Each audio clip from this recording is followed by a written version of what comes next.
نہ سب سمجھائیں گی بلکہ مثالیں بھی انہوں نے دی ہوئی ہیں۔ اب مجھے یاد نہیں میرے لیپ ٹاپ میں وہ چیز موجود ہے یا نہیں، لیکن جو لوگ پچھلی دفعہ تیاری کر چکی ہیں انہیں میں نے 8-10 صفحے کی یہ ساری کی ساری جو اہم چیزیں تھیں ان کا کوئی PDF بنا کے ان کو سلیکٹ کر کے ان کی 1-2 مثالیں بھی لکھ کر کمپوز کر کے آپ لوگوں کو میں نے بھیجا ہوا ہے۔ تو اگر سابقہ اسٹوڈنٹس کے پاس وہ فائل ہے تو وہ مجھے بھی بھیج دیں تاکہ میں دوبارہ گروپ میں جو ہے اس کو شیئر کر سکوں۔ تو اب ہم آتے ہیں اپنے اصل موضوع کی طرف کہ ہم نے علم بیان اور علم بدیع کی کون کون سی ہیڈنگز جو ہے وہ دیکھنی ہے۔ اس میں 4 چیزیں تو علم بیان کی آپ کریں گے، تشبیہ، استعارہ، مجاز اور کنایہ، جبکہ علم بدیع جو ہے جس میں مختلف صنعتیں ہوتی ہیں ان میں علم اشتقاق یعنی صنعت اشتقاق ایک، اس کے بعد صنعت سیاق العادات یا سیاقت العادات، دونوں طرح اس سے بولا جاتا ہے۔ تیسری صنعت ہے صنعت تلمیح، چوتھی صنعت تضاد، پانچویں میرات النظیر، چھٹی اہام گو یعنی اہام، چھٹی اہام، ساتویں لف و نشر، آٹھویں تجاہل عارفانہ، نویں تجنیس ہے، اس کے بعد مبالغہ ہے، اس کے علاوہ مکر شاعرانہ ہے، شاعرانہ تعلی ہے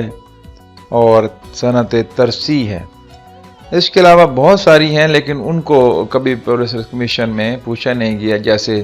ایک ہوتی ہے تلمیح اور ایک ہوتی ہے تلمیح عین کے ساتھ۔ تلمیح وہ ہوتی ہے جس میں شاعر جو ہے ایک مصرع اردو کا اور دوسرا مصرع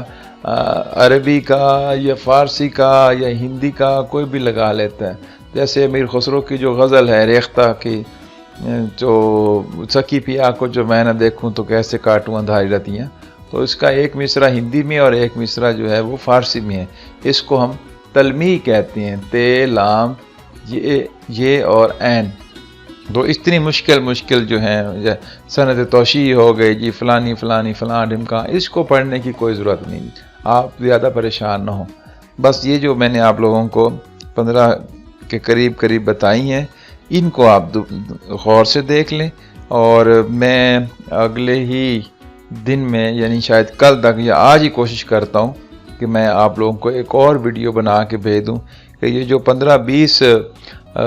مختلف عنوانات ہیں علم بیان کے اور علم بدیع کی، ان کے حوالے سے میں ایک منٹ میں آپ کو موٹا بتا دوں کہ آپ 20 منٹ میں اتنے قابل ہو جائیں گے کہ کوئی بھی شعر آئے گا تو آپ اس کو آسانی سے بتا سکیں گے کہ اس شعر میں کون سی صنعت جو ہے وہ موجود ہے۔ ایک بات یاد رکھیے گا، ایک شعر میں صرف ایک صنعت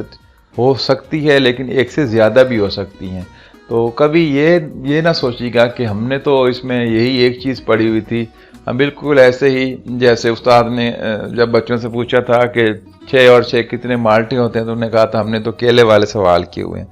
تو ایک شعر مثال کے طور پہ پتا بوٹا حال ہمارا جانے ہے، جان نہ جانے گل ہی نہ جانے باغ تو سارا جانے ہے، یہ ایک شعر آپ کی جو ہے وہ اگر آ جاتا ہے، اس کو اگر ہم پڑھیں تو آپ دیکھتے ہیں کہ شعر میں تکرار لفظی بھی ہے، تکرار حرفی بھی ہے، اور اس کے بعد استعارہ بھی ہے، یعنی پتا جو ہے وہ استعارہ ہے عام آدمی کا، بوٹا یہ بھی استعارہ ہے، پتا بوٹا باغ، یعنی حال ہمارا جانے جان نہ جانے گل ہی نہ جانے باغ بھی استعارہ ہے، اور باغ تو سارا جانے نہ جانے گل بھی، یعنی یہ ساری جو چیزیں ہیں یہ سارے استعارے ہیں۔ اب اگر میں اس میں موسیقیت بھی ہے، اب اگر وہ استعارہ نہیں پوچھتا تو یہ نہ سمجھے کہ اب اس سے موسیقیت بھی چلی گئی اور اس سے تکرار لفظی بھی چلا گیا اور تکرار حرفی بھی چلا گیا، تو یہ ایک شعر میں ایک سے زائد بھی صنعتیں موجود ہوتی ہیں، تو پیپر میں تو ایک صنعت پوچھی جاتی ہے۔ جب بھی آپ کوئی شعر پڑھیں آپ اس کو دیکھیں، اس کے سائڈ پہ لکھ لیں کہ اس شعر میں فلانی جو ہے وہ صنعت موجود ہے، تب جہاں کہ پھر آپ اس قابل ہو جائیں گے کہ آپ کو علم بیان کی ساری جو اور علم بدیع کی جتنی بھی شکلیں ہوتی ہیں وہ آپ بغیر استاد کے بھی بآسانی تلاش کر سکیں گے. آپ لوگ اس کو ابھی سے پڑھنا شروع کیجئے. آپ کے پاس جتنی بھی ہیلپنگ بکس ہیں ان میں جتنے بھی شعر ہیں، جتنی ویب سائٹس ہیں، آپ کو اگر ان ساری مثالوں کے لیے 200 شعر بھی پڑھنا پڑتا ہے تو آپ وہ سارے کے سارے شعر پڑھ لیجئے، ان کے جواب دیکھیے. مثال کے طور پہ ایک شعر لکھا ہوا تھا، آپ نے اس کو پڑھا اور اس نے کہا کہ اس میں جی کنایا ہے. اب آپ کو سمجھ نہیں آ رہی کہ اس میں کنایا ہے کہاں پہ، تو پھر آپ جائیں کنایا کی تشریح پہ جائیں، وہاں سے آپ پڑھیں. اچھا کنایا کا مطلب یہ ہوتا ہے کہ اس میں جو بات کی جاتی ہے وہ حقیقی معنوں میں بھی لی جائے تو بھی درست ہوتی ہے، اور مجازی معنوں میں یعنی ظاہری معنوں میں لی جائے تو بھی وہ ٹھیک ہوتی ہے. تو اس شعر میں ایسی کون سی چیز ہے؟ ہاں، یہ چیز وہی ہے جو کتاب والا بتا رہا ہے. مثال کے طور پہ جب ہم کہتے ہیں کہ بال سفید ہو گئے لیکن بچپنا نہیں گیا، اب بال سفید ہو جانا یہ بالکل صحیح معنوں میں بھی یعنی ظاہری معنوں میں بھی اور حقیقی معنوں میں بھی یہ ٹھیک ہے، اور مجازی معنوں میں دیکھا جائے تو اس کا مطلب یہ ہے کہ بوڑھا ہو گیا لیکن ابھی تک جو ہے اس میں شعور نہیں آیا، اتنا میچیورٹی نہیں آئی. ایک شعر کو جب آپ پڑھیں اور اس کا جواب آپ دیکھیں کہ اس میں مجاز ہے، اس میں استعارہ ہے، اور آپ کو استعارہ نہ مل رہا تو آپ ایک دفعہ اس کی تعریف دیکھیں اور پھر دیکھیں کہ یہ واقعی جو تعریف ہے یا یہ جو شعر ہے اس پر یہ اپلائی ایک دوسرے پہ ہو رہے ہیں یا نہیں ہو رہے ہیں. تو اللہ تعالیٰ آپ کو کامیاب کرے. دن تھوڑے ہیں اس لیے ہم نے ہر چیز کو کھینچنا ہے، لیکن یہ کوئی اتنا مشکل کام نہیں ہے کہ ہم اس کو نہ کر سکیں. ناممکن کچھ بھی نہیں ہے، کچھ بھی ناممکن نہیں.